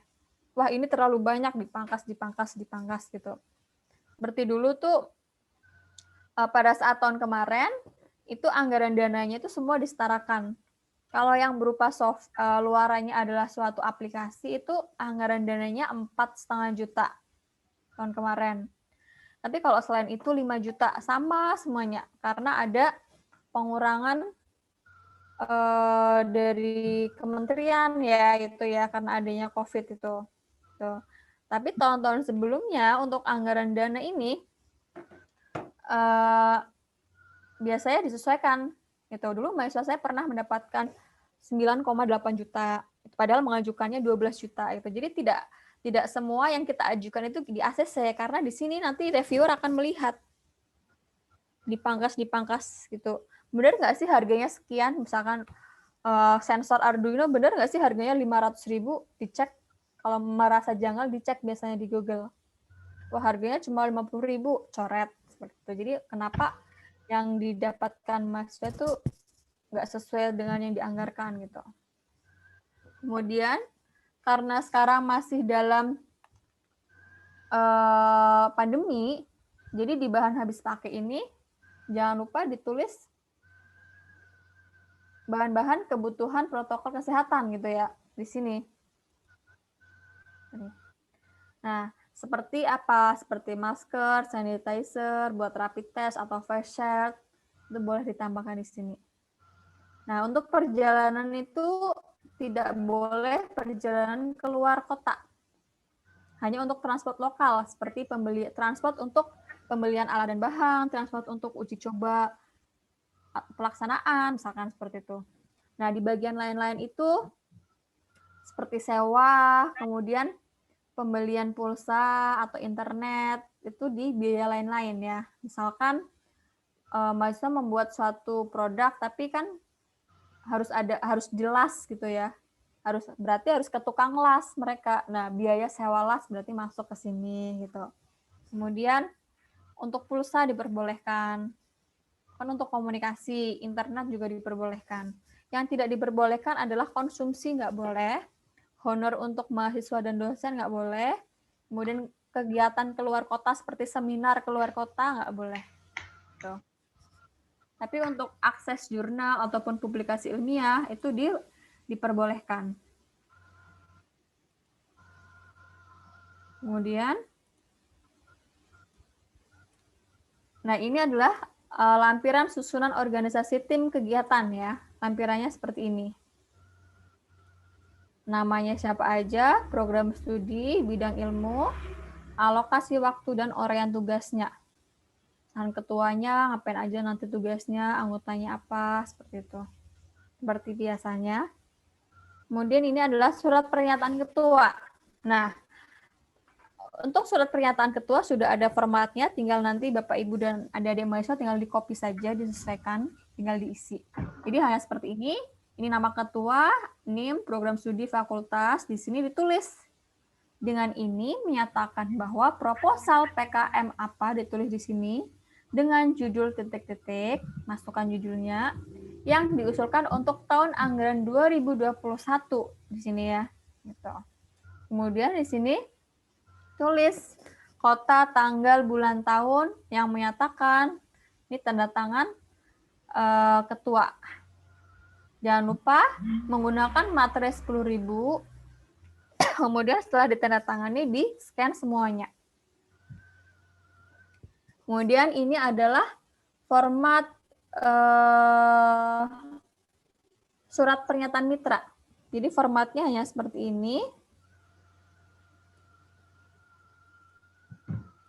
Formatnya hanya seperti ini. Jadi ini adalah pimpinan mitranya. Kemudian di sini adalah untuk ketua tim pengusulnya. Gitu.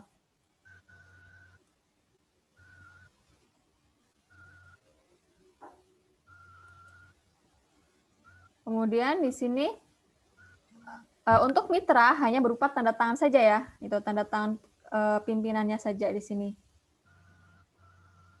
Nah, ini contoh untuk gambaran teknologi yang di bab PKMKC maupun PKMPI. Jadi digambarkan dengan jelas di situ gambar rancangannya. Boleh dalam bentuk seperti ini, jadi panah-panah dijelaskan urutan proses bekerjanya, atau dijelaskan dalam suatu paragraf produknya. Gitu. Kemudian ini format PKMAI, ya. Surat pernyataan yang menyatakan bahwa PKMAI yang ditulis ini benar-benar dari kegiatan yang dilakukan pada apa tulis di sini. Misalkan di sini dilakukan pada apa? Kegiatan ilmiah gitu kan. Kemudian topik kegiatannya misalkan pada mata kuliah eksperimen fisika. Tahun dan tempat pelaksanaan ditulis di sini.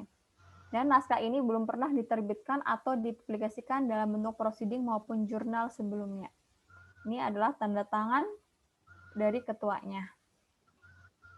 Nah, nanti ketika sudah lolos PKM, pendanaan, itu biar lolos ke PIMNAS itu usahakan semua luarannya tercapai, kemudian tampil maksimal saat Monef, kemudian ada produk atau hasil yang dibuat, gitu. Harus sudah selesai semuanya. Nah, ini sebagai gambaran saja. Ini untuk tahun lalu, untuk pengajuan pada tahun 2020, yang mengajukan itu sekian, 64.786. Yang paling banyak adalah kewirausahaan.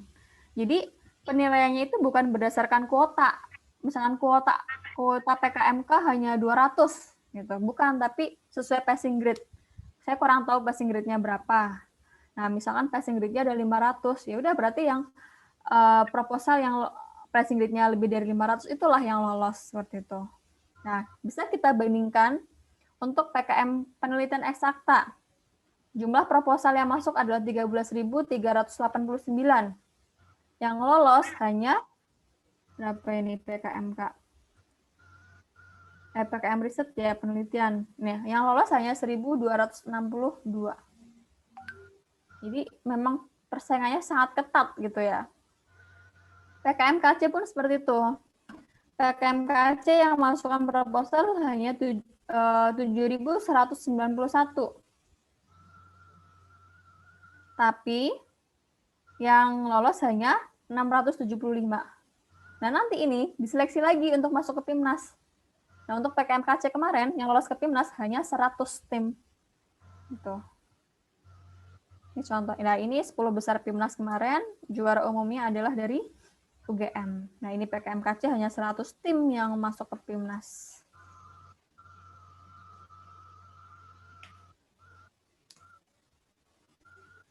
Nah, ini saya akan share untuk contohnya ya. Contoh dari PKMKC. Setelah ini kita sharing aja, diskusi. Jadi tampilannya untuk proposalnya seperti ini. Jadi pertama dari daftar isi. Daftar isi menggunakan angka Romawi, kanan bawah. Setelah itu baru bab 1 pendahuluan. Ini kanan atas ya. Jadi ada latar belakangnya. Kemudian nanti di sini ada tujuan, rumusan, itu boleh ya, boleh dituliskan untuk rumusannya, boleh enggak. Yang penting ada tujuan, ada manfaat, dan ada luaran. Luarannya apa? Nah, ini yang tadi saya jelaskan. Kalimat-kalimat yang tadi di blok merah di PPT itu yang harus tertulis di sini.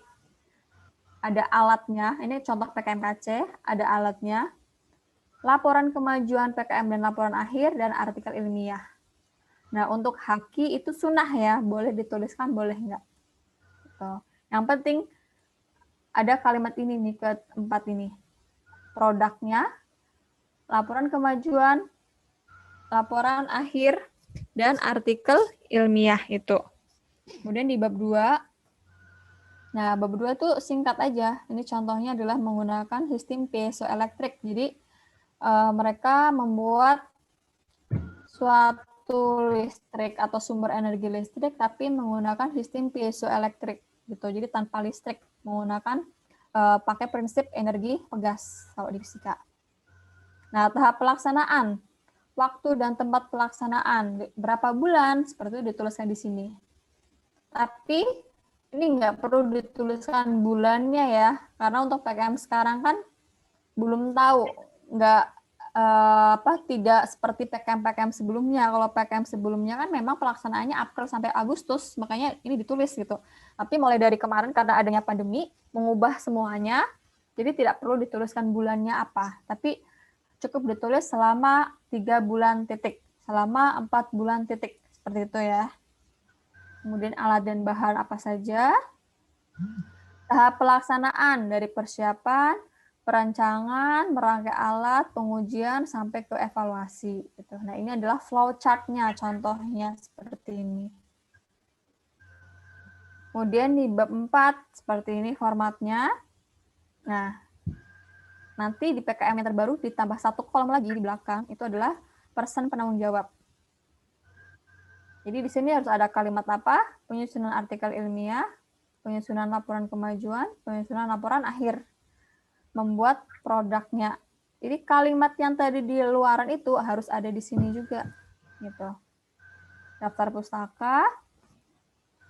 Kemudian ini biodata anggota, ketua, kemudian anggota, biodata dosen pendamping,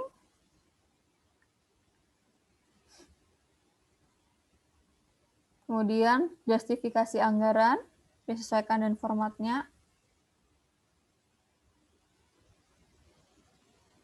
susunan organisasi tim pelaksana, surat pernyataan, kalau tahun dulu masih pakai KOP, sekarang tidak pakai KOP, gambaran teknologi yang akan diterap kembangkan, seperti ini ya. Jadi ini contoh PKMKC. Kemudian contoh PKMM, Abdimas. Sama, di awal itu ada daftar isi, kemudian ini adalah pendahuluan, tulis latar belakangnya di sini, dan solusinya. Nah, di sini ini kan latar belakangnya karena anak-anak itu di rumah belajar itu untuk belajar sains kurang, makanya mau diadakan pembelajaran sains di sini dengan menggunakan alat-alat yang sederhana gitu. Tujuan program, apa tujuannya? Mengurangi dampak negatif dari menonton televisi gitu kan. Dengan menggunakan apa? Dengan menerapkan eksperimen sains untuk meningkatkan kemauan belajar siswa. Luarannya apa? Luarannya adalah laporan kemajuan, laporan akhir, artikel ilmiah, dan kegiatan pelaksanaannya ini. Manfaat programnya apa? Ditulis. Kemudian bab 2 gambaran umum mitranya. Tulislah. Rumah Belajar Indonesia Kreatif terletak di bla bla bla bla. Tenaga pengajarnya bla bla bla bla. Nah, itu ya. Jadi di sini dijelaskan secara detail mitranya, kondisi mitra. Bab 3, metode pelaksanaan ditulis dari proses persiapan, pelaksanaan sampai ke evaluasi. Dijelaskan atau boleh dituliskan dalam diagram seperti ini. Nah, langkah-langkah kegiatan. Bab 4 adalah anggaran ya, sama jadwal. Ini biodata ketua, anggota, ini masih sama. Justifikasi anggaran, susunan organisasi, surat ketua. Nah, ini adalah contoh surat mitra. Nah, kalau tahun dulu pakai cap, pakai materai kan. Kalau tahun ini hanya cukup tanda tangannya saja. Tanda tangan dari pimpinan mitra. Kemudian denah atau detail lokasi mitra. Nah, seperti ini, seperti biasa. Di screenshot nanti Google Map-nya. Kemudian tulis alamatnya di mana dan jarak dari perguruan tinggi ke mitra berapa. Nah, seperti itu. Nanti untuk yang lainnya itu sudah saya kirim linknya. Ini ada yang kemarin dipaparkan oleh Kemendikbud ya, sosialisasi kemarin. Kurang lebihnya sama seperti itu pemaparannya. Ini juga, ini sudah dipaparkan kemarin di sosialisasinya itu secara umum kalau kemarin menjelaskan. Jadi kurang lebihnya untuk kegiatan PKM ini nanti adalah blended gitu. Blendednya itu campuran ya, boleh pelaksanaannya langsung, mahasiswa terjun ke lapangan, boleh nanti dengan campur tangan digital atau virtual seperti itu. Nah, mungkin ini yang bisa saya sampaikan. Kita bisa sharing dan tanya jawab ya. Silahkan. Oke, terima kasih Bu Irnin. Ya, Bapak Ibu terima kasih sudah setia mendengarkan. Istirahat dulu Bu Irnin, minum. Ya, Pak Leo. Oke, untuk pertanyaan supaya enak, mungkin bisa lihat di kolom chat dulu kali ya Bu Irnin ya. Ibu Irnin jawab dulu yang di kolom chat, singkat aja Bu, nanti supaya bisa ada waktu diskusi langsung. Oke, silakan lihat di kolom chat ya, Bu. Oke, benar Pak ya.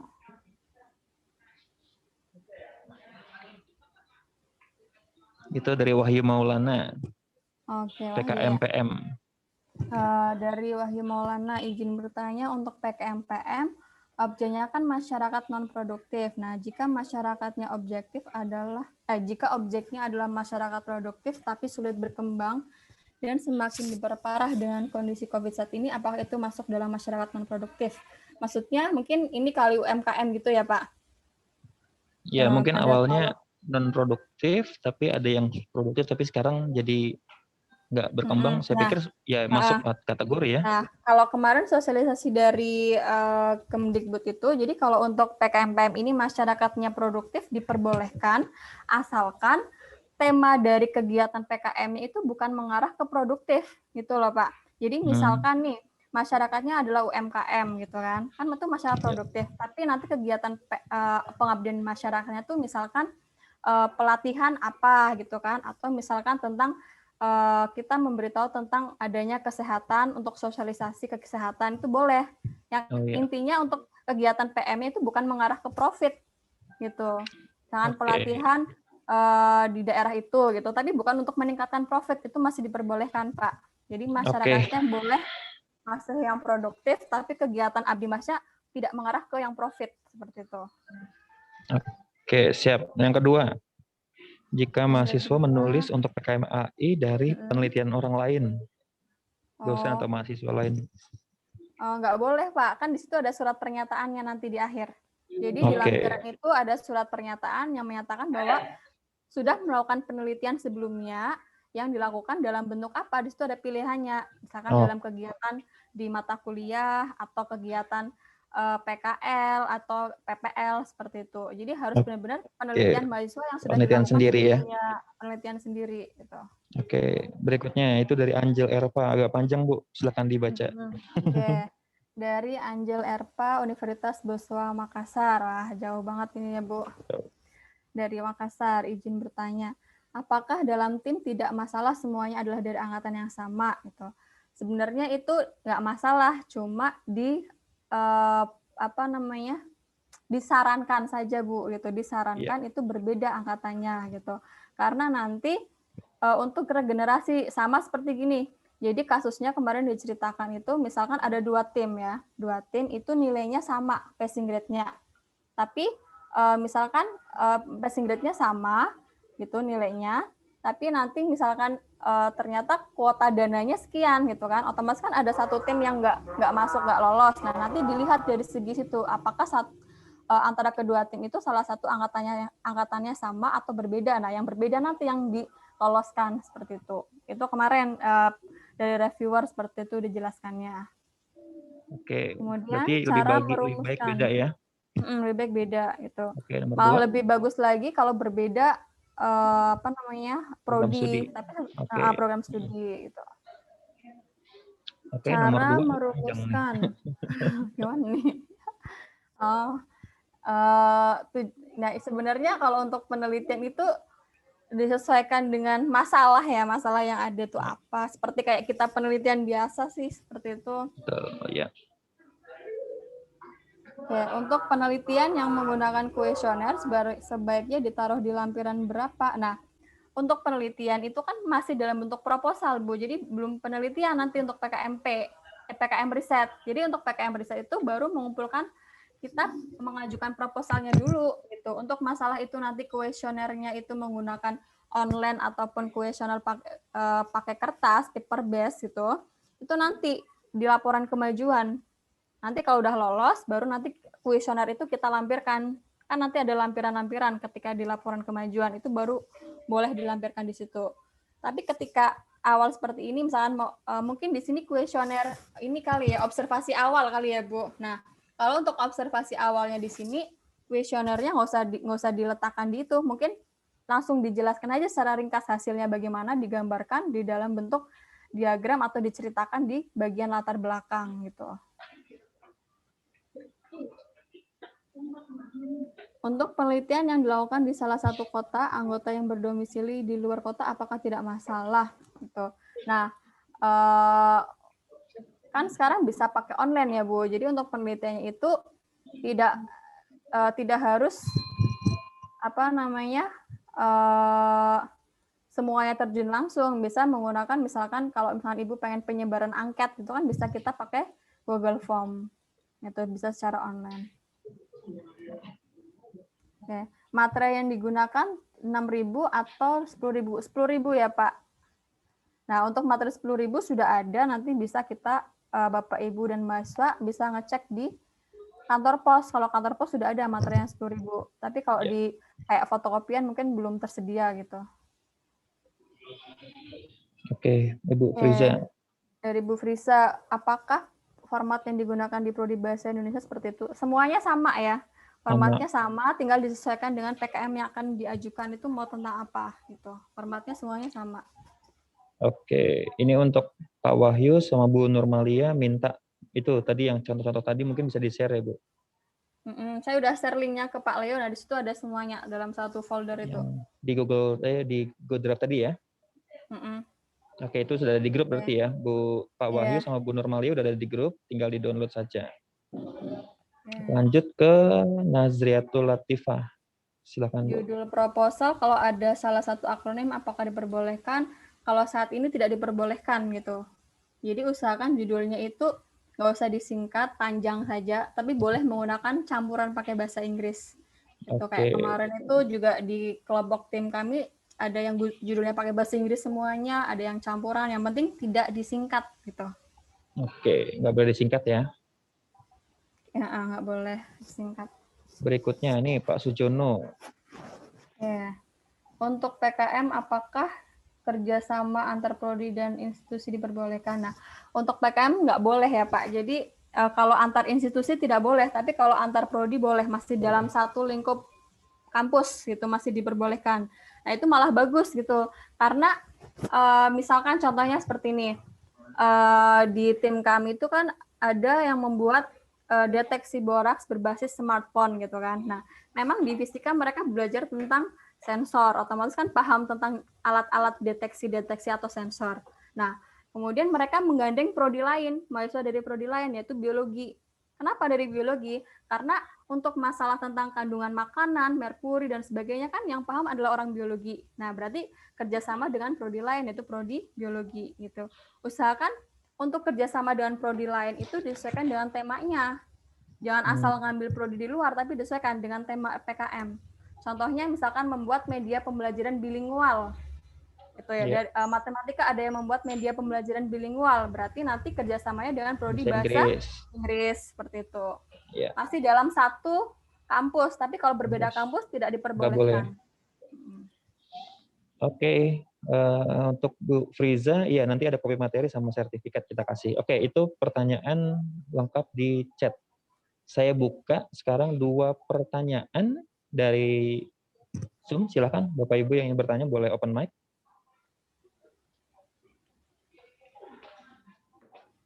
Dua penanya dulu. Silakan. Silakan, mungkin ada yang mau bertanya. Izin bertanya Pak Leo. Siapa ini? Bu Ratni dari IKIP Siliwangi. Oke, Bu Ratni. Silakan Bu Ratni. Ya, terima kasih atas kesempatannya Ibu Rindin ya. Salam kenal. Luar biasa sekali materinya, menambah pengetahuan kembali tentang PKM, dan saya pengalaman sebagai dosen pembimbing beberapa tahun kemarin belum pernah lolos, ini asal penasaran sekali gitu.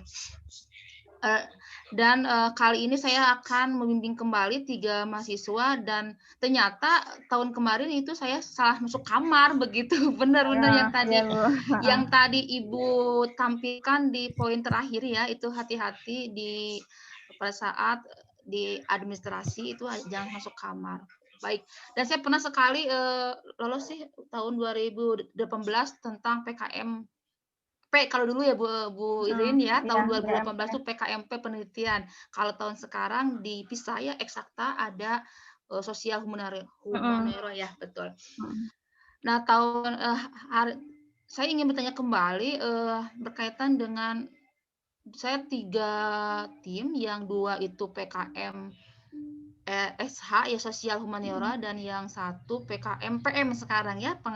Kalau dulu kan PKM pengabdian aja, M ya pengabdian, sekarang PKM PM gitu. Masih penasaran dengan yang tadi yang dikaitkan dengan mitra, bahwa kalau kita mau memberikan pelatihan ataupun pengabdian yang sekarang emang sangat diperlukan sekali oleh warga di era COVID-19 ini, terutama matematika, Ibu Ririn, di masyarakat itu. Dan kebetulan ini kasusnya di suatu desa emang mahasiswa mengamati perlu pendampingan, mohon maaf Bu anak-anak, perlu pendampingan dan perlu solusi untuk warga, anak-anaknya pada saat COVID-19 ini. Nah, tim kami akan memberikan pelatihan berupa bimbel belajar matematika asik begitu, Bu Ririn. Tadinya saya mau disingkat metasik, matematika asik. Ternyata tadi yang disampaikan oleh Bu Ririn tidak boleh ada akronim begitu ya? Iya, nggak boleh. Setahun sekarang di apa ya Bu? Artinya dijabarkan. Nah, tahun kemarin saya itu tiga prosa itu diakronimkan, Bu Ririn, kayak umat, itu ada Scrap, itu ada kerudung matematika yang bermotif matematika, itu ada batik yang bermuatan lokal tapi motif matematika, itu padahal itu bagus sekali kalau dari segi itu ya, segi konten, tapi kenapa nggak lolos. Ternyata saya memahami ada kesalahan-kesalahan yang itu salah satunya salah kamar, yang kedua itu ternyata tidak boleh ada akronim begitu. Ya, terima kasih atas penjelasannya. Nah, berkaitan yang tadi yang bimbel, berarti itu saya mitranya ke Karang Taruna atau ke Ibu PKK ya untuk bimbel matematika asik di suatu desa tertentu begitu. Nah, kalau misalkan itu di tempat Ibu ada ini nggak, misalkan perkumpulan taman belajar gitu nggak? Berarti harus itu. Karena nanti yang pesertanya adalah mitranya. Kalau misalkan mitranya adalah Karang Taruna, masa nanti Karang Tarunanya yang belajar gitu loh, Bu. Betul. Jadi pesertanya adalah mitranya gitu. Kalau Ibu PKK kan kalau Ibu PKK bukan ibu-ibu yang PKK ya pesertanya ya. Gitu. Kemarin juga kami ada tentang pembelajaran di Unindra, itu ada yang lolos dari matematika, pembelajaran matematika asik itu lolos. Oh, begitu. Mitranya yaitu taman belajar gitu. Jadi taman bacaan di mana kayak gitu. Jadi mitranya adalah yang nanti melaksanakan pesertanya gitu. Itu mitranya. Kan nggak mungkin yang ikut belajar adalah ibu-ibu PKK kan. Betul sekali. Gitu. Jadi jangan sampai salah di mitranya gitu. Baik. Berarti nanti diarahkan mahasiswa itu untuk mencari apakah ada kelompok belajar anak PAUD barangkali ya Bu ya, atau kelompok belajar boleh. Apa begitu di sana yang emang bisa dijadikan sebagai mitra dan bisa untuk mengisi tanda tangan itu ya, yang nanti di format tersebut. Boleh sekolah juga boleh, Bu. Sekolah boleh ya, sekolah. Walaupun begini Bu Ririn, misalkan saya ambil mitranya sekolah A, walaupun si pesertanya bukan sekolah A saja, boleh warga sekitar juga begitu. Boleh, nggak apa-apa. Nggak apa-apa. Tapi pelaksanaan. Tapi nanti surat mitranya dari sekolah itu gitu. Iya, begitu. Berarti buat itu ya, buat di mitranya. Berarti saya diarahkan ke tim saya, berarti cari sekolah yang emang buat mitra. Toh pada pelaksanaannya pesertanya boleh yang di masyarakat sekitar, mau kelas berapapun atau level berapapun. Begitu ya Bu Ririn? Iya, boleh. Ya, terima kasih. Terima kasih Bu Ririn atas penjelasannya. Ya, sama-sama Ibu. Wassalamualaikum warahmatullahi wabarakatuh. Terima kasih Pak Leo. Iya, waalaikumsalam. Oke, mungkin ada yang mau bertanya lagi. Apa nih Pak Edi? Bagaimana kalau penerapan dari suatu teori dengan cara yang efektif mencapai tujuan studi kasus pada mahasiswa. Produknya adalah model. Untuk hal seperti ini masuk ke PKM apa? Oke. Objeknya, maaf Pak Edi, ini objeknya siapa? Apakah objeknya itu siswa? Jadi karena ini PKM, jadi nggak boleh objeknya itu mahasiswa, sesama mahasiswa nggak boleh. Jadi objeknya yang di bawah siswa, gitu. Jadi kalau misalkan objeknya siswa, tapi menggunakan apa namanya model tertentu gitu kan, atau kita menerapkan media pembelajaran tertentu kalau di sekolah, kan itu objeknya siswa. Berarti masuknya adalah PKM RSH, seperti itu Pak Edi. Ini mungkin seperti itu ya. Gitu. Jadi kalau atau misalkan studi kasus, boleh studi kasus itu. Nah, kita dilihat objeknya.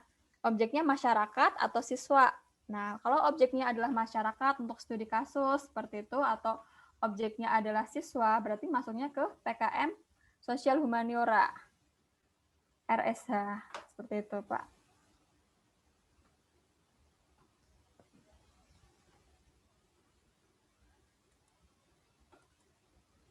Oke, mungkin ada pertanyaan lagi dari Bapak Ibu.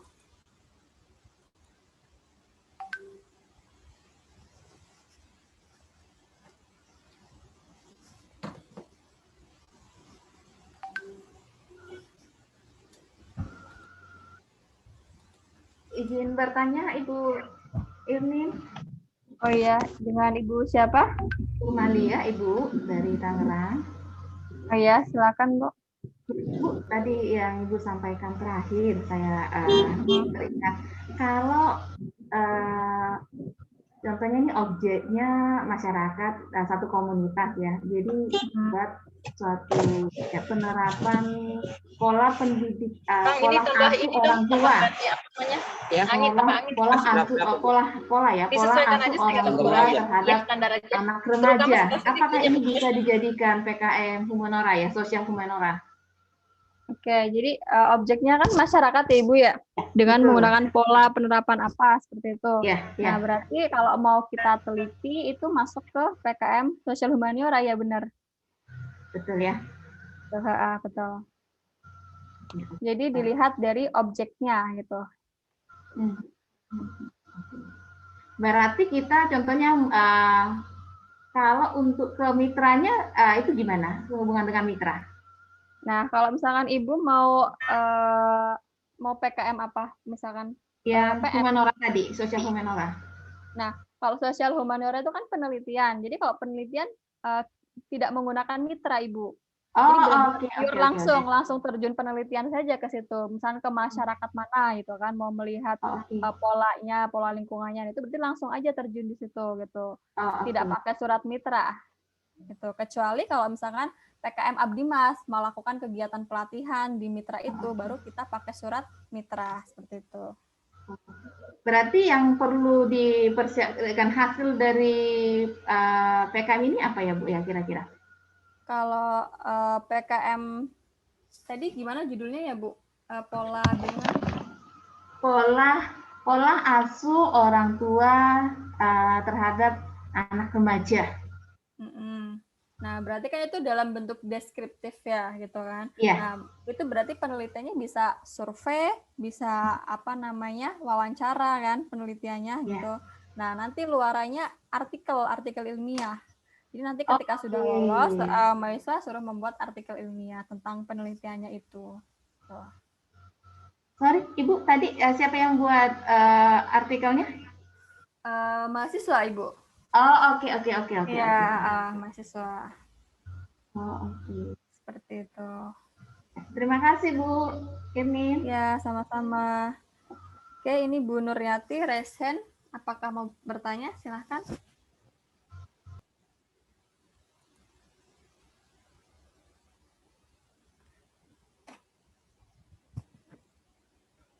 Oke, saya baca di chat terlebih dahulu. Dari Nazriatul Latifah. untuk PKMPM pada metode pelaksanaan bagian koordinasi itu seperti apa Bu maksudnya? Oke, jadi untuk PKMPM pengabdian masyarakat itu untuk bagian koordinasi itu maksudnya adalah koordinasi ketika pelaksanaan nanti gitu ya. Jadi di bagian metode pelaksanaan itu nanti ada persiapan. Persiapan apa? Persiapan berarti kita melakukan koordinasi dengan mitra gitu. Koordinasinya itu dalam bentuk apa? Ya, bisa secara kita datang langsung ke mitranya, bisa secara online atau via WA. Koordinasi maksudnya adalah kita membuat timeline dengan mitra. Kira-kira nanti pelaksanaan PKM-nya mau tanggal berapa, bagaimana gitu, maksudnya koordinasi seperti itu. Baru setelah persiapan ada pelaksanaan. Nah, di pelaksanaan itu adalah pelaksanaan PKM-nya nanti. Gitu. Setelah pelaksanaan nanti ada monitoring, tetap kita pantau karena nanti akan ditanya oleh reviewer ketika monef. Setelah kegiatan ini apakah masih tetap berlanjut atau ada dampaknya, itu nanti ditanya. Jadi kita harus melakukan monitoring ke mitra. Gitu. Bagaimana keberlanjutannya, kita monitoring ke sana dan nanti ada evaluasi. Seperti itu ya, Bu Nasriatul. Oke. Terima kasih jawabannya Bu Irin. Sudah 11.41, saya tunggu satu lagi ya. Terakhir ya. Silakan. Silakan satu lagi terakhir.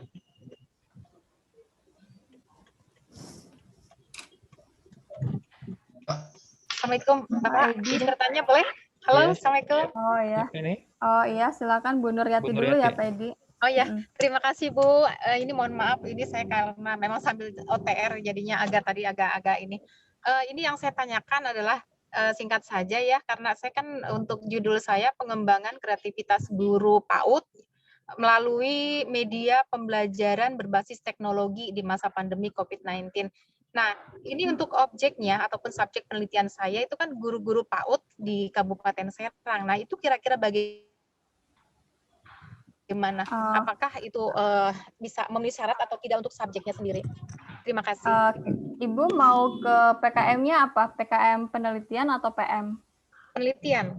Nah, oke. Berarti kalau PKM PM objeknya adalah guru itu.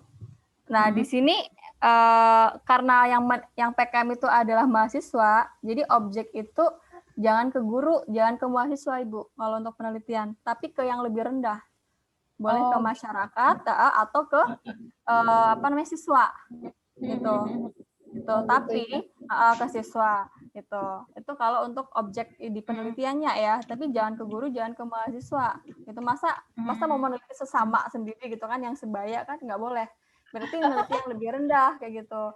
Kecuali kalau nanti mahasiswanya hanya membuat media pembelajarannya saja, tapi tidak diterapkan. Misalkan buat media pembelajaran untuk anak TK bla bla bla gitu kan. Nah, itu masuk ke penelitian gitu. Gitu ya, untuk pembelajarannya untuk anak TK ya. Iya, jangan ke gurunya, tapi ke anak TK boleh gitu. Itu masuk ke penelitian RSH kalau objeknya adalah anak TK untuk dilihat bagaimana minat belajarnya gitu. Itu masuk ke PKM RSH gitu. Itu bisa. Tapi kalau ke guru nggak bisa gitu ya.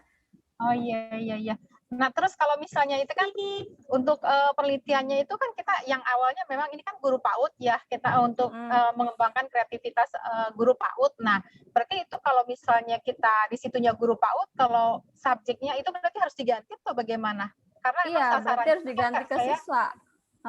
Diganti siswa ya? Iya, diganti ke siswa gitu, ke anak PAUD. Oh gitu.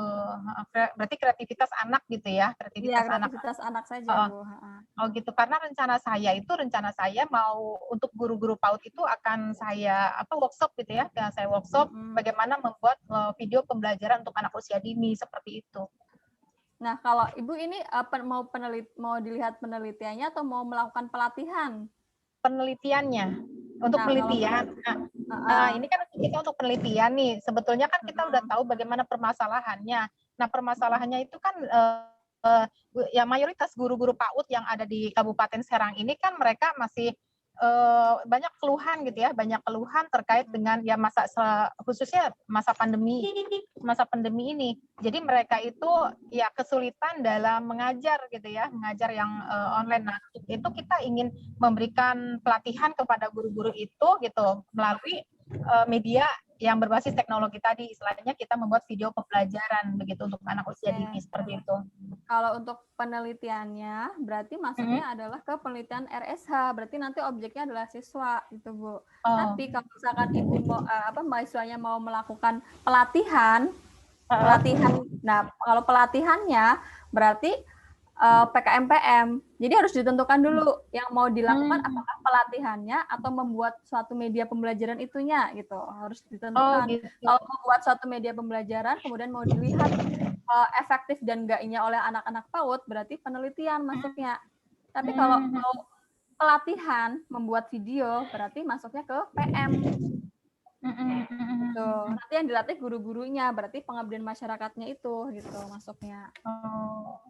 Oh gitu. Jadi untuk pengabdian ke masyarakatnya adalah kita ke gurunya tadi, tapi kalau untuk penelitian itu bagaimana hasilnya gitu ke anak gitu ya? Apakah jadi dapat diaplikasikan atau tidak begitu? Jadi nanti harus didiskusikan dulu fokus PKM-nya mau apa, mau penelitiannya atau mau melakukan pelatihannya gitu Bu. Oh iya. Oke, terima kasih Ibu. Alhamdulillah ini pencerahan banget ya untuk saya. Insya Allah nanti akan saya coba kembali. Terima kasih atas pencerahannya. Oke, terima kasih Bu Nuryati. Ini ada yang mau bertanya terakhir Pak. Siapa ada? Pak Edi tadi. Pak Edi, silakan Pak Edi. Ya, saya ngejar lagi masalah ini.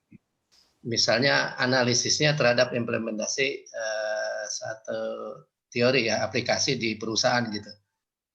Mahasiswa mampu menganalisis bahwa implementasi itu hasilnya itu belum sesuai misalnya dengan landasan teorinya. Itu masuk kategori penelitian atau apa? Terima kasih. Iya Pak, itu masuk ke kategori penelitian. Kalau kita melihat analisisnya, itu analisis dari implementasi di suatu perusahaan itu, gitu berarti masuk ke penelitian. Tapi kalau mahasiswa membuat produknya untuk ke perusahaan itu, berarti masuknya ke PKMPI. Jadi harus lebih diperinci lagi tujuan utamanya apa, menganalisis atau membuat.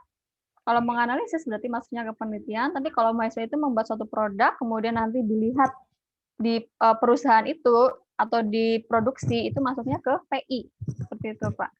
Ya, terima kasih. Ya, sama-sama Bapak. Itu Pak Edi ya. Pak Edi ini dosen pasca di Unsika, Bu Irnin. Oh, Unsika. Salam kenal Bapak. Peserta setia Edu Riset. Salam kenal. Terima kasih. Oke, Bapak Ibu sekalian terima kasih. Saya pikir cukup. Di sini saya lihat ada banyak mahasiswa ini, ada Sri Naimatul Janah, Dayang Fitri, tim udah bertiga. Lalu ada juga Rika Meisari sama Aditya Ramadan. Ini mahasiswa bukan nih? Mahasiswa atau pasangan mahasiswa? Pak. Oke, ya mudah-mudahan jadi jodoh ya. Lalu ada siapa lagi? Ya intinya ada beberapa tim mahasiswa, mudah-mudahan nanti jadi dasar untuk merancang proposal dan berhasil lolos di PKM 2021. Oke, saya pikir cukup sekian. Bu Irnin, silakan mungkin ada pesan-pesan penutup. Silakan dikirim hari ini juga.